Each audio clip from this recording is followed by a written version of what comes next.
E aí pessoal, eu sou o Saor Lucena, apresentador do podcast da editora Vida Nova, e seja muito bem-vindo a mais um episódio do nosso podcast. Aqui a gente procura conversar com autores, pastores e teólogos em geral sobre os livros lançados pela editora Vida Nova e as questões importantes que eles abordam. E hoje nós vamos falar desse livro muito bom, Cristianismo Impossível. Seguir Jesus não exige que você mude o mundo, seja especialista em tudo, aceite o fracasso espiritual ou se sinta infeliz para sempre.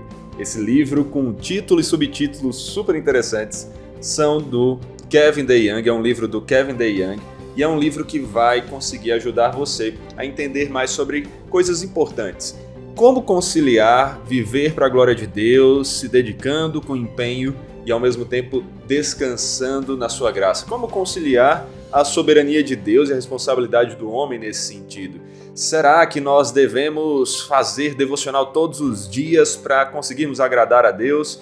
Ou será que o fato do cristianismo ser gracioso deveria nos fazer cair num comodismo? Como a gente pode andar no caminho que é o Senhor Jesus sem irmos para um extremo ou para o outro? Se você quer entender mais a respeito dessas coisas, como viver um cristianismo que é possível, um cristianismo que é leve, um cristianismo que agrada a Deus, um cristianismo que você foi salvo de uma forma graciosa e mesmo assim você ainda vive com empenho e com alegria para o Senhor, você precisa ler esse livro, Cristianismo Impossível, do Kevin DeYoung, e também ouvir a nossa conversa do podcast de hoje com o Alan Porto.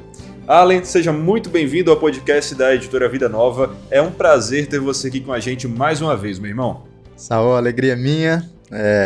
Que bacana a gente poder sentar para conversar sobre um material tão legal, tão edificante. Se Deus quiser, vai ser um papo bom também.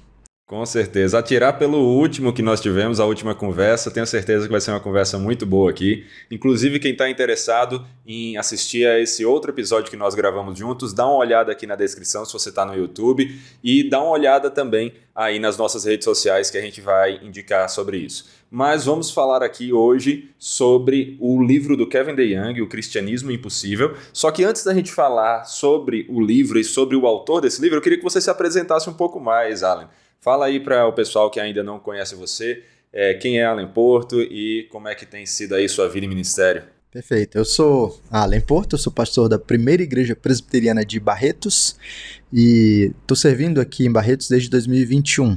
Eu sou natural de São Luís, Maranhão, mas estou aqui no interior de São Paulo desde 2018. Casado com a Ivonete, sou pai do Matias e da Lúcia, da Mel também, e de outros 3 filhos que já estão com o Senhor.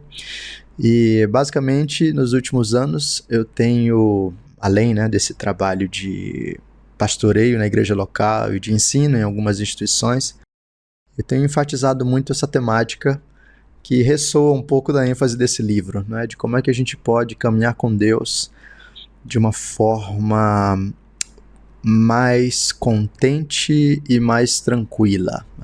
Eu resumo isso no lema: nós podemos correr menos e andar mais. Olha aí. E eu acho que essa mensagem é importante pra gente. Com certeza. Um dos motivos de ter chamado você especificamente para conversar sobre esse livro é perceber que ele tem a ver com o seu ministério, que você já tem abordado.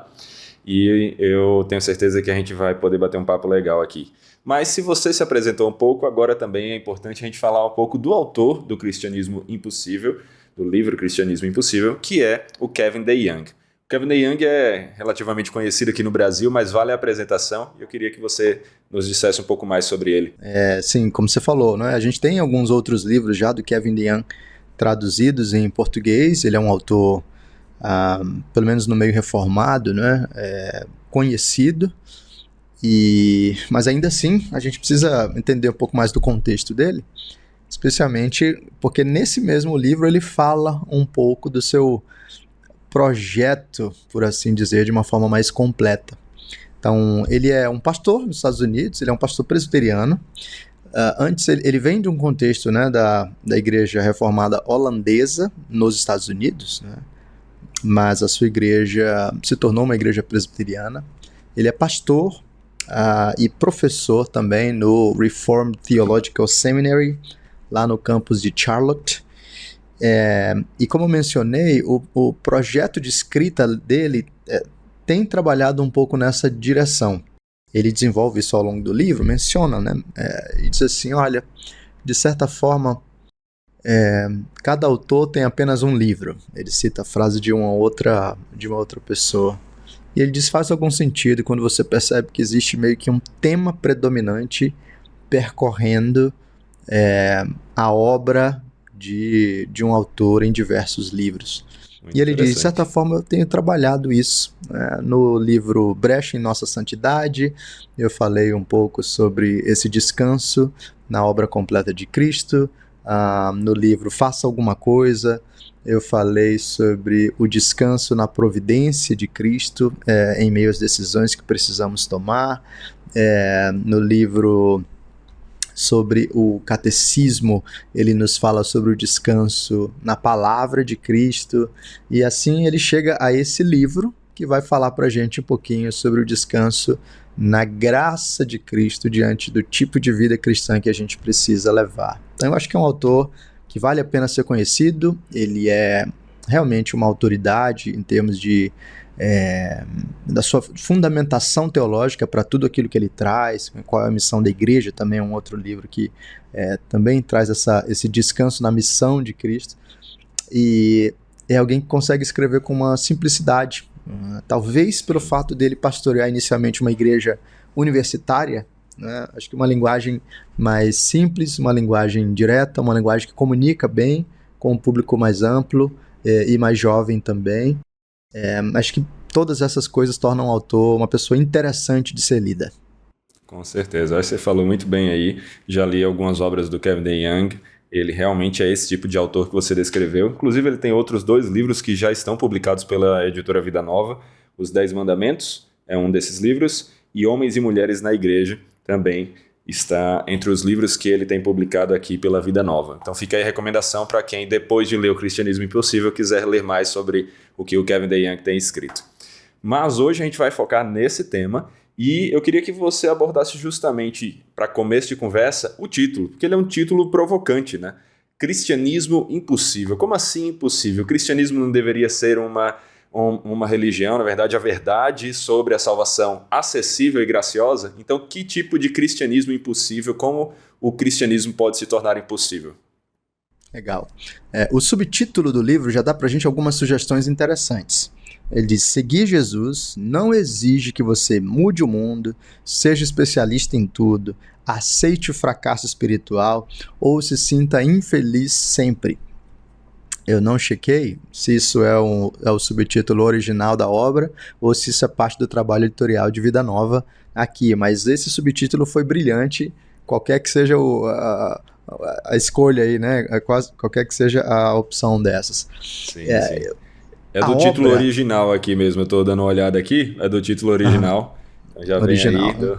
A Vida Nova é muito boa, mas a genialidade do subtítulo aqui veio dele pelo jeito. Perfeito. Ele está fazendo uma espécie de crítica ao mesmo tempo em que ele está trazendo um encorajamento. Então, a ideia fundamental desse livro é que nós, como cristãos, temos nos acostumado a viver um tipo de cristianismo que é derrotista, vamos chamar assim, um cristianismo que é impossível, no sentido de que tudo é muito difícil e a gente se acostuma com a ideia de que nós nunca seremos cristãos o suficiente, nunca faremos coisas suficientes, nunca estaremos à altura daquilo que nos é proposto, né, daquilo que Deus nos chama para fazer. E ele diz, com isso a gente acaba criando um fardo insustentável que faz com que muitos cristãos desanimem na sua caminhada ou se contentem com uma vida cristã medíocre, né? Na melhor das hipóteses, medíocre. Geralmente vai para esse extremo ou outro, né? Exato. E aí ele diz, não precisa ser assim. A gente pode viver um cristianismo que é alegre, que é empolgado e que repousa na certeza do amor e da graça de Deus, ao mesmo tempo em que percebe que cumprir boas obras glorifica a Deus sem a exigência de que essas obras sejam perfeitas aqui e agora. Então, existe um cristianismo possível que deve ser reconhecido e que deve ser estimulado por nós. Então, esse é o resumão, né? Eu acho que para aqueles que estão cansados, em grande medida, né, exatamente desse tipo de mensagem, ou aquele tipo de gente que acha que sempre vai viver uma vida cristã cambaleante, né? Eu lembro do reverendo Vadislau, um dos grandes teólogos brasileiros, né? Dizia assim, a gente tinha aquela música que dizia assim, tropeça aqui ou cai acolá. Ele diz, essa música, ela parece que descreve um cristão bêbado, né? Que ele está sempre numa dinâmica de insegurança, tropeçando, caindo e tal. A gente pode olhar para a vida cristã com um pouco mais de alegria e ânimo e dizer, não, Deus pode nos conduzir para uma vida que é imperfeita, é verdade, mas que é consistente na caminhada de glorificação a Deus. Amém, amém. É interessante que a capa que a Vida Nova tem aqui, isso aí realmente eu não consegui também conferir se a capa original tem essa ideia, mas a capa tem aqui o cristianismo impossível, mas o in aqui, né, o prefixo inicial aqui, ele está com uma cor relativamente diferente, que é justamente para falar de que existe um cristianismo impossível sendo vendido ou pregado por aí, mas o cristianismo em si, ele é possível, a gente precisa entender como, né? E o que você falou aí sobre essa questão de um cristianismo que não nos deixa tão sobrecarregados, é interessante quando a gente lembra de Jesus falando, né? Vinde a mim todos que estão cansados e sobrecarregados, e eu vos aliviarei. Então, a gente sabe que existe um aspecto muito mais amplo do que Jesus está querendo dizer ali, não é de um cansaço meramente físico, mas ainda assim também tem isso, né? Não é para a gente ir a ele com aquela coisa, tá, agora eu vou ter que carregar algo mais pesado do que nunca, não. Com ele nós temos um outro tipo de vida e é importante a gente ter noção disso conforme a gente vai conversar aqui, né? Agora, nesse subtítulo, ele começa falando que seguir a Jesus não exige que você mude o mundo. Porém, a ideia de mudar o mundo muitas vezes é assumida por cristãos correlacionando com, por exemplo, ser luz. Então, eu não tenho que ser luz no mundo, o cristão não tem que ser luz, isso não significa mudar o mundo, a gente não tem que iluminar o mundo. Então, como é que fica isso, Allen? Como é que o Kevin aborda esse assunto aqui? Perfeito. É legal isso mesmo. Realmente, as nossas expectativas e pretensões, né, na caminhada cristã ficam pelo menos confusas ou misturadas nesse sentido. Acho que o modo como ele traça o roteiro do livro é interessante. Porque primeiro ele começa explicando no livro o que ele não quer dizer. Então, o primeiro capítulo, por exemplo, é uma descrição do que ele não quer dizer. Então, ele não quer sugerir que a gente deva viver um cristianismo de qualquer forma. Ele não quer dizer que a gente possa atingir um tipo de perfeição ao falar, né, de nós podemos ter uma vida vigorosa. Ele não quer dizer que a gente vai atingir a perfeição. E ele faz umas devidas qualificações que nos ajudam a ter um ponto de equilíbrio e de sabedoria. Então, nos primeiros 2 capítulos, ele traça uma primeira parte do livro em que ele vai fazer qualificações para nos ajudar a entender o que ele não quer dizer e depois quais são as expectativas fundamentais de uma vida cristã. No capítulo 2 ele vai pegar o primeiro livro de João, primeira carta, né, e pegar os elementos ali de respostas teológicas, morais e comunitárias para definir isso como marcas fundamentais e nos dar certeza, segurança da nossa caminhada com Deus. Depois disso, a partir do capítulo 3, ele chega numa segunda parte do livro em que ele vai traçar esses elementos, em que ele coloca com a seguinte categoria, né? Nunca são suficientes. E aí dentro disso ele vai falar sobre essa expectativa que nós temos de um cristianismo que mude o mundo. Como é que a gente adequa isso, né? A gente não tem que ser sal da terra e luz do mundo, mas ao mesmo tempo, como é que a gente vai chegar à conclusão de que você não foi chamado para mudar o mundo? O ponto é simples. É que, por vezes, a nossa expectativa de transformação cultural é colocada sobre nós como um chamado prioritário e direto, e não um chamado indireto e, nesse sentido, secundário. O que eu quero dizer com isso? O nosso chamado prioritário é para caminhar com Deus. Um chamado simples. É você ser um cristão fiel que ama o Senhor, um cristão comprometido com a sua igreja, um cristão que vive amando as pessoas da sua casa. Esse é o nosso chamado fundamental. A transformação do mundo só será possível se for da vontade de Deus, né? Se, em primeiro lugar, esses elementos simples e básicos da vida com o Senhor forem cumpridos. Aí qual é o nosso problema? E eu entendo, né? A juventude tem essas ênfases. Ele mesmo fala no livro dele, quando eu era mais jovem eu tinha esse desejo de impactar o mundo. E ele diz, de certa forma eu ainda tenho, mas tendo atingido um pouco mais de maturidade, eu entendi até mesmo que as formas de impactar o mundo são diferentes, né? Então, não adianta querer ganhar o mundo se você ainda não aprendeu a honrar sua namorada e honrar sua esposa. Se você ainda não aprendeu a criar bem o seu filho no temor do Senhor. Então, nesse mundo de hiperconectividade e de discursos triunfalistas, a imagem de mudar o mundo é vendida para nós como é isso. Você tem que fazer grandes coisas para Deus, senão você não é um cristão suficiente. Você não é um cristão, cheio de coragem, vigor, cheio de vitória e coisas assim.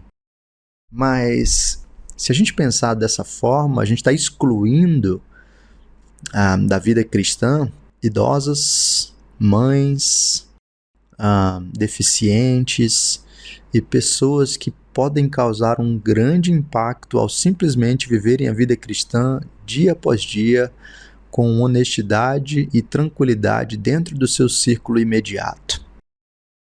E aí eu acrescentaria, né, o Kevin DeYoung na obra não desenvolve tanto. Aliás, essa é uma obra muito legal nesse sentido de que são capítulos curtos, ela é uma obra curta, então para quem quer ter os primeiros impactos, né, de reflexão sobre essas coisas, sem ficar sobrecarregado com um livro gigantesco, essa obra cumpre perfeitamente, ela está muito, o tamanho dela, a extensão dos capítulos está bem alinhado com a ideia fundamental dela, né?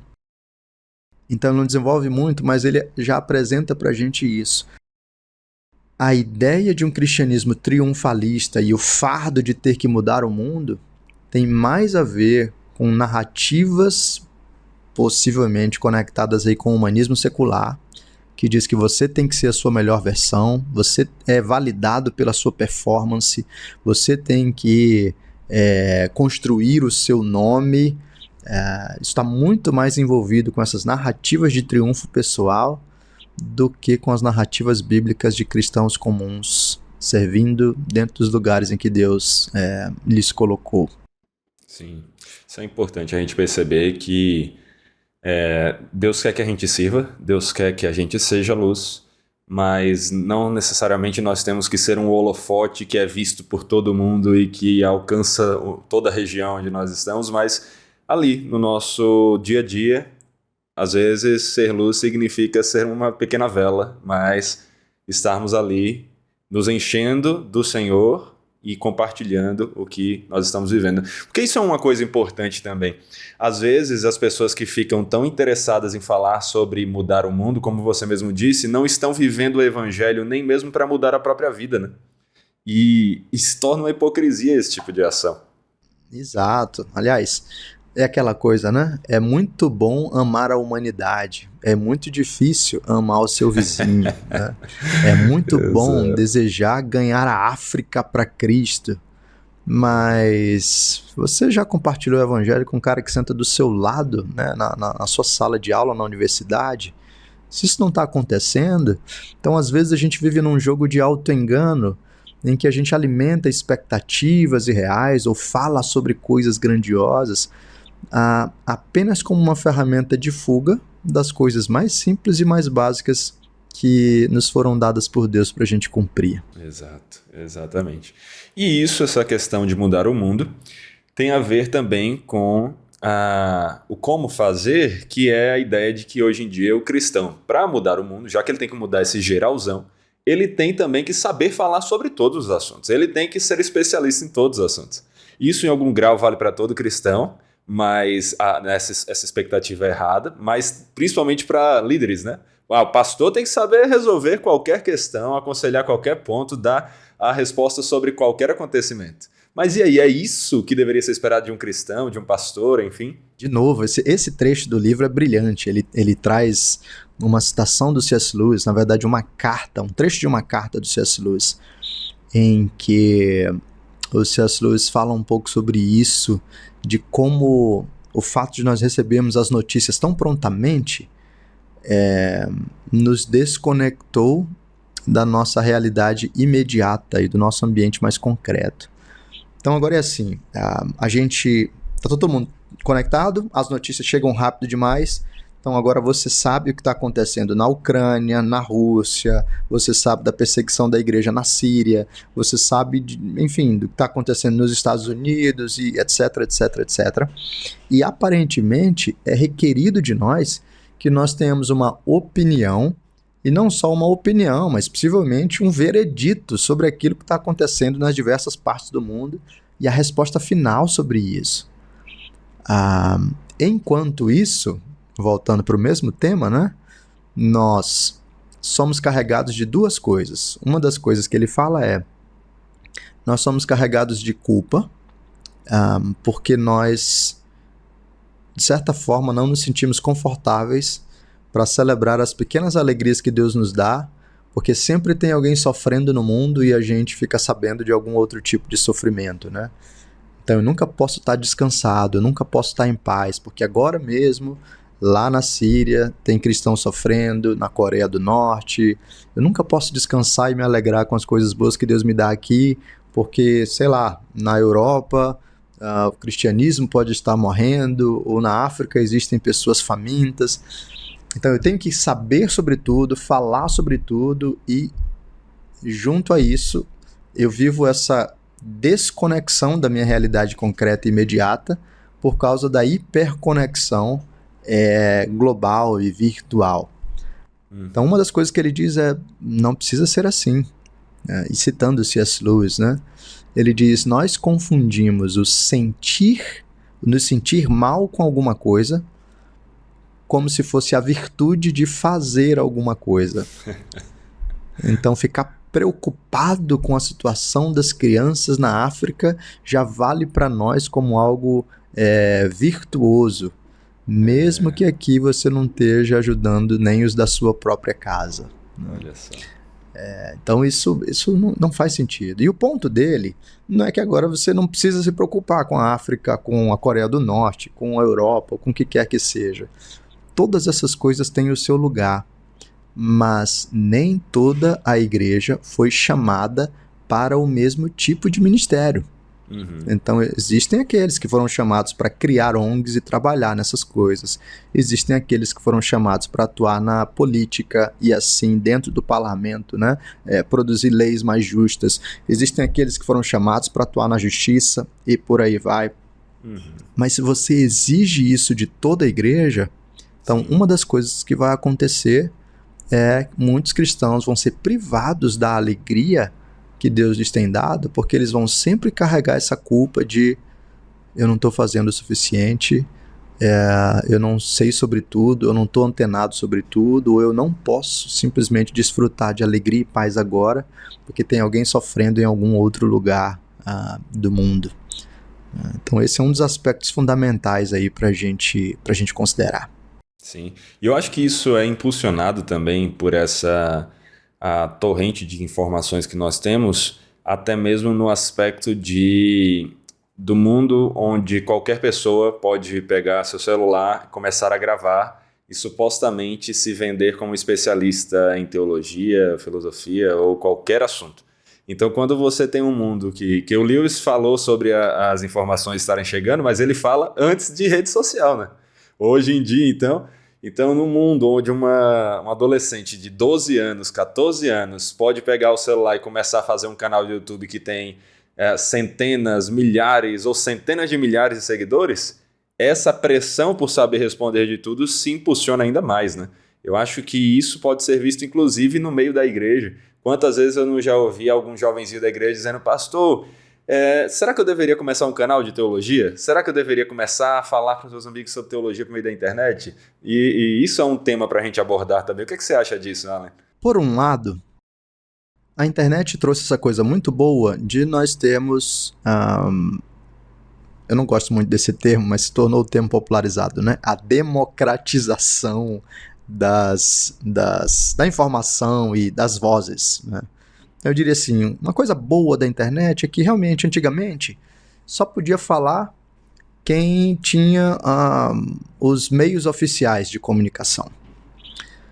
Então, algo bom da internet é que realmente agora nós descobrimos algumas vozes e gente muito boa que pode falar e pode edificar a igreja, né? Gente que antes não tinha como entrar numa gravadora ou pagar montantes altíssimos para ter sua música tornada conhecida, agora pode pegar o seu violãozinho e com um celular grava sua canção e muita gente escuta e é edificada. Isso é maravilhoso da internet. Parte ruim é que, assim como a internet dá voz a muita gente boa, ela também dá voz a muita gente ruim. Ou se não gente ruim, pelo menos a gente poderia dizer assim, gente imatura. Então, antigamente, haviam barreiras de entrada que poderiam ser ruins em alguns aspectos, no sentido de que instituições, como são formadas por pecadores, elas podem ser corrompidas, mas algumas barreiras também eram barreiras saudáveis, no sentido de que era demandado de você algumas qualificações, alguma preparação e possivelmente alguma maturidade para que a sua voz fosse colocada diante de todos, tendo algum peso de autoridade. Então é realmente uma situação ambígua. A gente não deve dizer simplesmente que só pode falar na internet, abrir um canal de teologia, pessoas que têm um PhD ou pessoas que, enfim, né, foram... seminário, estudaram, enfim, né? Foram validadas em última instância, assim. Mas, por outro lado, a gente também precisa ser cauteloso, porque, de fato, Deus deu uma estrutura para a liderança da igreja. E dentro da igreja local, Deus definiu quem é que deveria exercer a voz de ensino. E a proliferação de vozes de ensino, de pessoas que muitas vezes não passaram por uma validação na igreja local, acaba gerando situações problemáticas. Pessoas que estão ensinando coisas estranhas, pessoas que não tiveram, né, um estudo ou uma formação, pessoas que não foram aconselhadas ou mentoreadas, e porque falam certas coisas, conseguem uma plataforma, ganham seguidores, e a rede, né, não funciona tipicamente da forma da igreja local, né? Na rede, quem consegue o maior número de seguidores, quem consegue a maior validação nesse sentido, é quem faz mais barulho. Então, se você fizer as afirmações mais chocantes, ou se você se meter nas maiores polêmicas, então você já sabe o caminho para ter o maior número de seguidores. E as pessoas se impressionam com um grande número de seguidores. E isso pode ser bem perigoso para a igreja. Então, assim, jovenzinho, tem desejo de montar o seu canal de teologia? Eu diria, ok, vamos caminhar perto aqui da liderança da igreja? Vamos pensar juntos, vamos conversar, vamos passar por um processo de discipulado. E se você deseja fazer isso, tudo bem, mas vamos fazer isso dentro de uma dinâmica de prestação de contas e vamos nos posicionar de uma forma mais humilde. Não como uma autoridade para que a igreja ouça, mas como alguém que diz, olha, eu estou aprendendo algumas coisas e eu acho que é legal compartilhar algumas das coisas que eu estou aprendendo e estou sujeito a correções, a gente pode conversar e ser edificados em uma conversa sobre livros, sobre teologia, sobre posições teológicas, e eu acredito que essas formas são mais saudáveis. Muito bom, muito bom. Fica uma ótima reflexão aí para a nossa era tão cheia de vozes, como você disse, né? E, nesse sentido, o que nós temos falado é que essas expectativas irreais, que falam de um cristianismo impossível, trazem consigo mazelas, misérias, tristezas que pesam sobre as pessoas, tanto as pessoas que estão ouvindo o que está sendo ensinado dessa visão do cristão, como até mesmo aquelas que estão tentando vender que o cristianismo é assim, né? Mas então, como lidar com isso? Primeiro, por que isso acontece? Por que essa visão equivocada nos traz esse tipo de sentimento? E segundo, como lidar com isso? Perfeito. Eu acho que o porquê repousa um pouco na nossa visão meritória das coisas. Uhum. De certa forma, não tem jeito. O nosso coração luta para descansar na graça do Senhor. A nossa inclinação constantemente é desalinhar, sair da rota e voltar um pouquinho para a nossa tentativa de conseguir algum tipo de mérito. Então, com isso a gente fica querendo fazer coisas demais, conhecer coisas demais, ou entra nesse estágio de um cristianismo medíocre e desanimado, porque nós não estamos à altura. Então, se eu não consigo fazer perfeito, então eu vou ter que me contentar aqui em ser um cristão triste na minha caminhada, porque é isso, né? Eu sou salvo pela graça, mas eu vou me contentar que minha vida vai ser sempre um tropeça aqui, cai acolá. Então tem algo dessa busca ou pelo menos esse desvio para o mérito pessoal. Como é que a gente trata isso? Eu acho que parte do processo é perceber uma distinção que ele faz aqui na obra entre um serviço ou obras que são perfeitas e um serviço e obras que são verdadeiras. Então, quando eu estou seguro da graça de Deus e da mensagem da palavra, eu posso fugir de expectativas que são irreais, de um triunfalismo ou de um derrotismo, e passar por um cristianismo que é mais seguro, em que diz assim: as minhas obras não são perfeitas, mas são obras genuínas, são obras verdadeiras.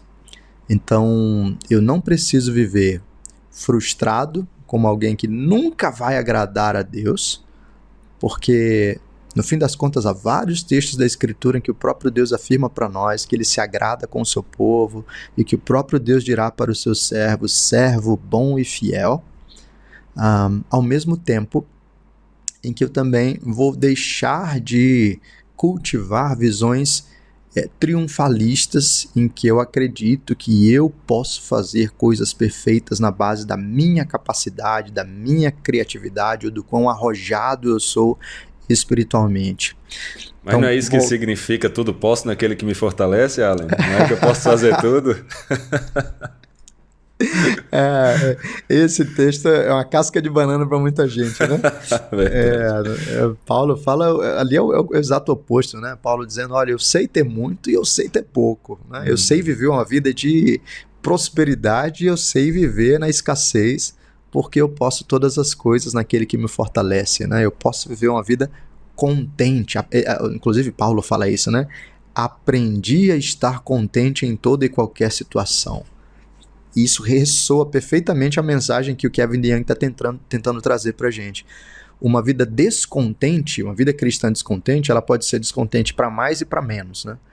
A vida descontente para menos é a vida derrotista. Eu nunca vou agradar a Deus, eu nunca vou estar bem, eu estou sempre consumido pela culpa, eu sou sempre um cristão miserável e tal. A vida descontente para mais é: eu sempre vou fazer mais, eu sempre tenho que conquistar mais, eu sempre tenho que avançar mais, porque senão Deus não se agradará de mim. A vida contente diz: olha, Deus olha para as minhas obras imperfeitas e ainda assim ele diz: eu me alegro em você, meu filho, por causa de Cristo. E ainda que você não seja, né, o Martinho Lutero do século XXI, você é um servo amado. Você é um servo, um filho amado, e você é alguém em quem eu tenho prazer. Isso pode tirar um fardo dos nossos ombros, entender a graça e entender os chamados mais básicos, né, em uma caminhada contínua. Isso tira um fardo dos nossos ombros e pode resgatar em nós a alegria de servir a Deus com base na obra completa de Cristo e na graça do nosso Senhor. Amém. Então, o passo para conseguirmos superar essas expectativas realistas é conhecermos quais são as expectativas reais, o que é, então, o verdadeiro, genuíno ensino bíblico, não é isso? E para quem está nessa luta, para quem está nos ouvindo e diz, nossa, mas parece que está falando sobre mim, ou mesmo eu tenho ouvido pessoas me ensinarem isso.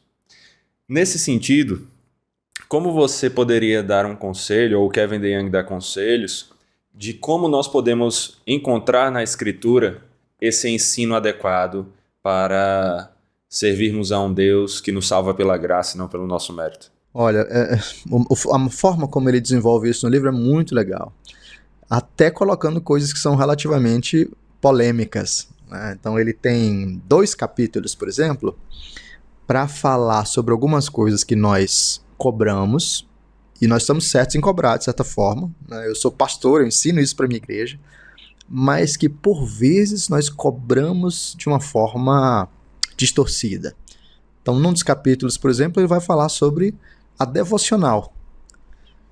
E ele diz assim, parece-me que nós colocamos um padrão, né, tão irreal, em que a gente diz assim, se você não viver uma vida devocional vibrante no seu dia a dia, então você é um desses cristãos que deve ser consumido pela culpa, você não é um cristão de primeira linha e coisas assim.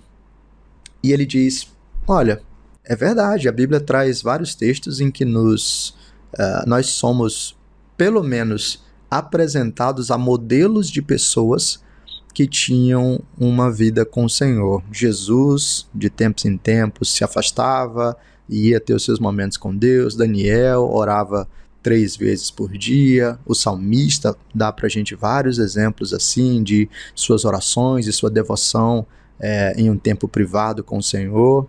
Mas ele diz assim, mas lembre-se sempre, fazer devocional não está no decálogo. Não é um dos 10 mandamentos. Muito bom essa daí. Então, é até meio contraintuitivo, é chocante pra gente, mas peraí, né? Como assim? Mas o ponto dele é o seguinte, quando eu transformo a disciplina espiritual, né, as disciplinas espirituais, em um fardo, nesse sentido de que se você não fizer do jeito perfeito, acordando às 5 da manhã, para ler trocentos capítulos da Bíblia por dia, e se você não fizer todos os jejuns e não tiver o seu diário perfeitamente anotado, e se você não fizer isso, não fizer aquilo, então você não é um cristão de verdade. Ele diz, com isso a gente está desviando do padrão bíblico e da simplicidade da fé centrada na obra de Cristo. Aqui também ele não desenvolve, mas eu acho que vale a pena para a gente mencionar isso. Essa é uma distinção fundamental entre a espiritualidade protestante e a espiritualidade romanista, né, católico-romana. Os católicos romanos têm uma visão de disciplinas espirituais como necessidades, né, e elas precisam ser penitências em alguns sentidos, né, porque é isso, no sistema teológico deles, eles precisam acumular méritos ou fazer penitências para pagar os seus pecados, a fim de obter a graça de Deus. Para nós, a lógica eles é totalmente invertida. Na lógica deles, eu tenho que juntar aquilo que eu preciso para pagar por algo que é gratuito. Né? No final das contas, você torna isso. É isso mesmo. Para a gente não. Nós atingimos ou fomos alcançados pela graça. Então agora nós temos a alegria de cultivar uma vida com o Senhor e de responder ao Senhor. Então, quando as disciplinas espirituais são vistas como o método para nós atingirmos a verdadeira vida cristã, isso se torna um fardo e isso nos desvia da simplicidade do Evangelho de uma vida cristã baseada na graça do Senhor. O outro exemplo que ele vai dar é de evangelização. Ele diz, nós temos vários exemplos de homens de Deus que falaram, né? Pedro, Paulo, enfim, você vai olhar na escritura diversos exemplos de homens cristãos que se posicionaram diante do espaço público e falaram do evangelho. Ele diz, mas por vezes nós criamos uma versão idealizada desse cristão evangelista e aí nós colocamos um fardo sobre os cristãos, dizendo que todo mundo tem que ser alguém extremamente extrovertido, comunicador, capaz de fazer sermões e pregações para grandes multidões. E aí nós descartamos as pessoas simples. Então tem um monte de gente se sentindo culpada agora mesmo, né? Porque eu não sou um evangelista vibrante como alguém que eu conheci, porque eu não estou à altura de certas pessoas. E de repente Deus te colocou num lugar simples para você evangelizar de uma forma simples, que não é altamente elaborada, altamente estruturada, mas que simplesmente aponta para Cristo de formas mais singelas. E ele diz, tá tudo bem. Isso não deveria nos desencorajar da prática da evangelização, mas deveria colocar a evangelização dentro de uma perspectiva correta, para que exatamente, como a gente já mencionou antes, né, nós não cultivemos expectativas erradas e assim caminhemos para um cristianismo impossível. Perfeito. Ao mesmo tempo, em tudo isso, né, a gente já vem permeando nossa conversa com essa observação que eu quero que a gente comente agora, que é o Kevin DeYoung, você aqui, eu em nossa conversa, nós não estamos dizendo então que a pessoa tem que se acostumar a viver com a vida medíocre, né?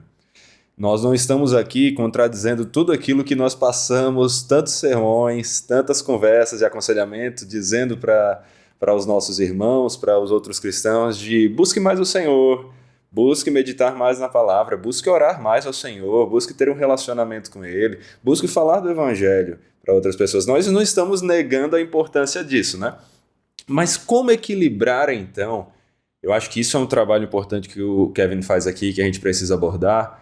Como equilibrar essas duas coisas? Como equilibrar o carregue sua cruz e siga-me com o vinde a mim se você está sobrecarregado e eu aliviarei você?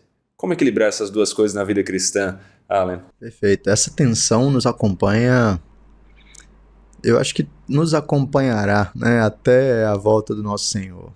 Por exemplo, quando a gente olha lá para Paulo, em Romanos, ele traz um pouco dessa tensão, dizendo, por um lado, né, nós fomos mortos para o pecado já não é mais Senhor sobre nós.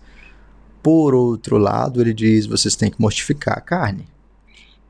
Então, por um lado, eu já descanso no sentido de que está completa a obra de Cristo. Por outro lado, eu tenho um alerta para mortificar, para lutar, né, e batalhar pela santidade. Existem extremos que são perigosos, né? Por um lado, existe o legalismo, dizendo você tem que fazer, você tem que performar, você tem que ser isso ou aquilo, porque senão você não é nada. E do outro lado, no extremo, eu tenho o antinomismo, dizendo, cara, já passou tudo, né? Fica tranquilo, isso não tem mais valor nenhum, isso não tem mais peso, não tem mais relevância, e tá tudo certo. O que o Kevin DeYoung trabalha na obra, e aí nós, líderes cristãos, ou cristãos em geral, né, precisamos tanto aprender quanto espalhar, é que essa mensagem de o cristianismo possível, que descansa na obra de Cristo, ela nos livra do peso do legalismo, mas ela não escolhe o antinomismo como a opção possível para isso. Na verdade, toda a mensagem de que nós podemos descansar na obra completa de Cristo deve funcionar como um fator motivador para eu honrar a Deus com a minha vida. A pessoa verdadeiramente agradecida não é aquela que, enfim, pega a sua conta paga e vai-se embora e não quer mais saber daquele que pagou a conta dela. A pessoa verdadeiramente agradecida é aquela que vai até aquele que pagou a conta e diz, nossa, muito obrigado. Nossa, eu admiro você. puxa, eu não estava esperando isso, e que coisa boa, me fala mais, quem é você? Vamos caminhar junto aqui de alguma forma. Então, esse equilíbrio vem exatamente do reconhecimento daquilo que a graça de Deus verdadeiramente produz. Aqueles que usam esse tipo de discurso para viver uma vida relaxada, relapsa, uma vida sem fruto, na verdade, são as pessoas que nunca foram verdadeiramente alcançadas pela graça de Deus. Assim como aqueles que estão tentando performar e depender, né, da sua performance para ter um relacionamento com Deus, não entenderam a graça e estão tentando comprar o favor do Senhor. A graça verdadeira nos leva a uma posição que nos diz: eu estou descansado na obra de Cristo, e agora sim, a minha vida inteira vai ser entregue para a glória dele. E por isso eu não estou mais numa posição de insegurança que diz: ou eu sou um inútil, ou eu tenho que conquistar. Não, eu estou seguro e por isso eu posso viver um dia de cada vez para a glória do Senhor, desde as coisas mais simples para Ele. É aquela coisa, né?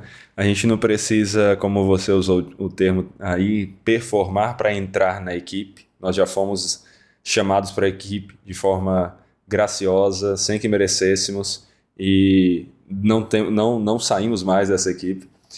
Mas não é porque a gente foi chamado para a equipe de forma graciosa que a gente não vai hoje, com a leveza de saber que a nossa permanência nela não depende disso, mas não é por isso que a gente não vai mais buscar fazer o que é adequado para quem faz parte dessa equipe, né?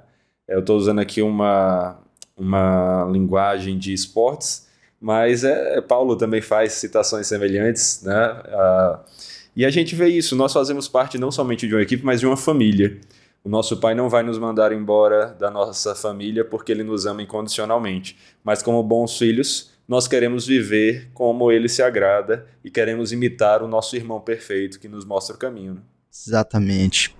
Eu fico pensando, talvez a ênfase do Kevin DeYoung nesse livro tenha buscado produzir conforto para aqueles cristãos que estão sobrecarregados. Uhum. Eu acho que ele atinge esses dois públicos. Aqueles cristãos que confiam demais em si mesmos. O livro é um chamado para dizer: calma, né? Baixa um pouco a bola, olha para o lugar certo. Porque esses são os cristãos que vão correr a maratona como se fosse uma corrida de 100 metros. Né? Então, quando eles perceberem que eles não vão conseguir cruzar a linha de chegada porque eles se esgotaram demais tentando fazer muita coisa, eles vão desanimar completamente da corrida. Então esse tipo de gente precisa reaprender qual é o ritmo da caminhada para que eles possam caminhar com maior tranquilidade e assim seguir, perseverar até o fim, como a Escritura diz. Amém. Ao mesmo tempo, existem esses cristãos que estão cansados porque eles foram ensinados e cultivaram uma visão de cristianismo, isso, né? Pesada demais, então eles vivem na base da culpa. Eu nunca estou lendo o suficiente, eu nunca estou fazendo o suficiente, eu nunca estou evangelizando o suficiente, eu nunca estou... E agora eles podem receber uma mensagem que diz assim: Deus se agrada de você. E saber que Deus se agrada de mim vai me dar um novo ânimo para eu fazer até mais do que eu fazia, mas com o coração no lugar certo. Puxa, eu posso ler mais a Bíblia, eu posso ler mais livros, eu posso participar mais na igreja, eu posso evangelizar mais. Deus se agrada. No fim, Deus vai chegar diante de mim e vai dizer: servo bom e fiel. Né? Eu posso concluir a corrida, como o apóstolo Paulo diz. Então, esse é um novo ânimo para quem vive consumido e tem toda a sua energia desgastada na base da culpa ou do senso de inferioridade.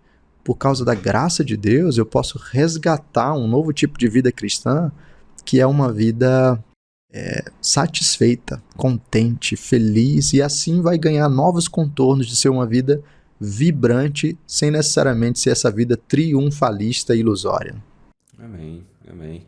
Essa é uma lição que nós precisamos refletir constantemente, não é verdade?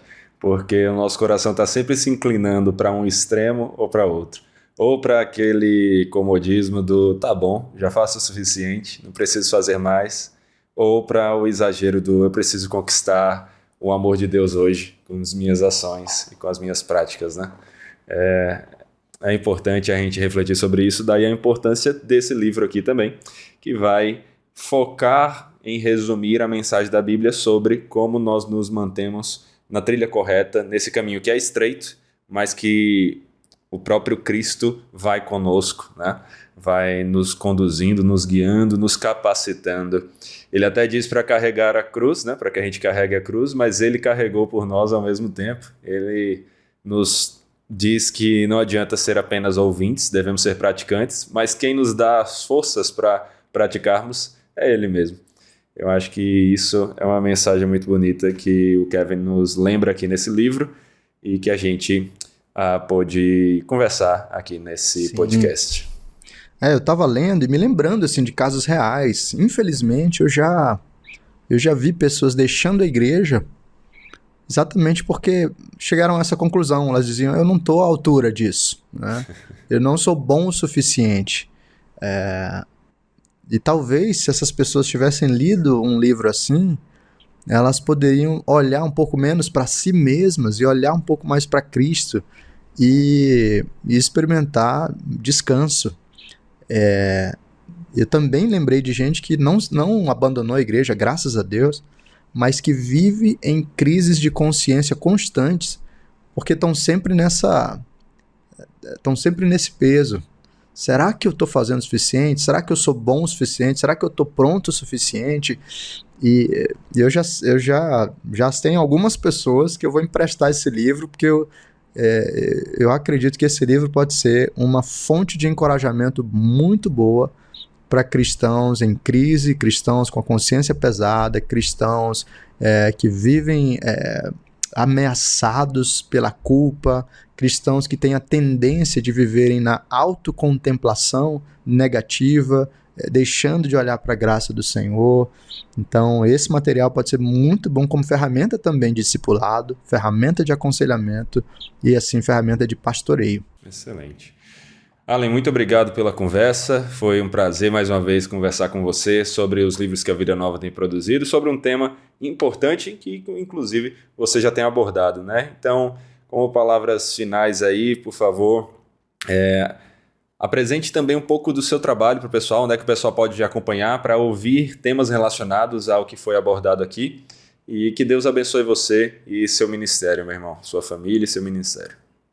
Amém. Obrigado pela oportunidade de trocar ideia sobre esse livrinho. É precioso demais. E ele me faz lembrar muito de certa forma, tem 2 salmos da Escritura que para mim são salmos da minha vida, né? Salmo 131 é um deles, do salmista que aprendeu a ter uma alma que conseguiu descansar. E o Salmo 127, que faz um contraste entre as nossas obras e a graça do Senhor, entre o nosso esforço e a graça do Senhor, né? Então o Salmo 127 diz assim, né? Se o Senhor não edificar a casa, em vão trabalham os que edificam. Se o Senhor não guardar a cidade, em vão vigia a sentinela. E o ponto todo lá é exatamente esse, de que vai ser inútil você se esforçar demais se a graça do Senhor não estiver presente. E aí lá no finalzinho do versículo 13, ele até arremata isso, dizendo, olha, aos seus amados ele dá enquanto dormem. Quando a gente dorme, a gente não está performando, né? A gente não está evangelizando, fazendo as disciplinas espirituais, dando dízimo, viajando para a África para fazer missões. Quando a gente dorme, a gente não está conquistando grandes coisas para Cristo, a gente é só um vegetal. E ainda assim Deus diz, quando você dorme eu amo você e eu continuo sustentando você. E é saber disso que me dá ânimo suficiente para eu acordar e dizer, hoje eu quero honrar o Senhor com a minha vida. Eu posso não fazer coisas grandiosas, mas Deus se agrada das coisas simples, porque correndo menos e caminhando mais, eu posso ter mais tempo para honrar a Deus como uma mãe que quer educar os seus filhos adequadamente para serem homens de Deus e mulheres de Deus no meio da cidade. Ou idosos que querem ser modelos de vida para os seus netos bisnetos, ele já não tem mais muita energia para fazer grandes coisas, mas na simplicidade de sentar com seus netos e contar algumas histórias, eles podem ser grande fonte de bênção. Pessoas deficientes que não têm uma aptidão ou capacidade física para fazer viagens, dar palestras, realizar coisas grandiosas, mas que ali com uma história simples de vida de alguém que diz: eu aprendi a estar contente no Senhor, no meio das minhas lutas. Essas pessoas podem produzir um impacto significativo na vida das pessoas perto delas. E pessoas normais, vamos dizer assim, que não são nem idosas, nem mães, nem deficientes, mas que de repente não são essas pessoas que vão estar na frente de holofotes e plataformas e coisas assim. São cristãos comuns. Eles podem ser homens e mulheres usados por Deus em coisas simples para glorificar a Deus e desfrutar da alegria de ouvir o Senhor dizer: servo bom e fiel. Então acho que esse é um caminho importante, essa é uma mensagem do livro, e isso é algo que eu tenho também buscado ressoar naquilo que eu falo, naquilo que eu escrevo, e hoje eu tenho feito isso basicamente a partir do meu canal no Instagram e no YouTube também. Se você procurar lá Allen Porto, você vai encontrar um pouquinho disso. Excelente, Allen. Obrigado aí por compartilhar um pouco disso e por toda a conversa. E você aí de casa que nos ouviu, que ficou interessado em aprender mais sobre esse tema, adquira o livro, porque é nele que você vai conseguir ouvir reflexões ainda mais profundas do que nós temos tempo de trazer aqui num podcast. E você vai ver aqui formas práticas de como viver um cristianismo não impossível, mas um cristianismo possível, um cristianismo gracioso, que é aquele cristianismo que o nosso Deus nos deu por meio do Senhor Jesus, o Cristo que nos redime. Se você quer adquirir, dê uma olhada aí no site da Vida Nova, dê uma olhada na sua livraria preferida, adquira, medite nele. E se você quer mais conversas como essa, então fique de olho nos podcasts da Vida Nova. Se inscreva no nosso canal no YouTube, na sua plataforma de podcast preferida, dê uma olhada aí nas dezenas de episódios que nós já temos e fique de olho também nos próximos. É isso aí, que Deus abençoe, até a próxima, valeu!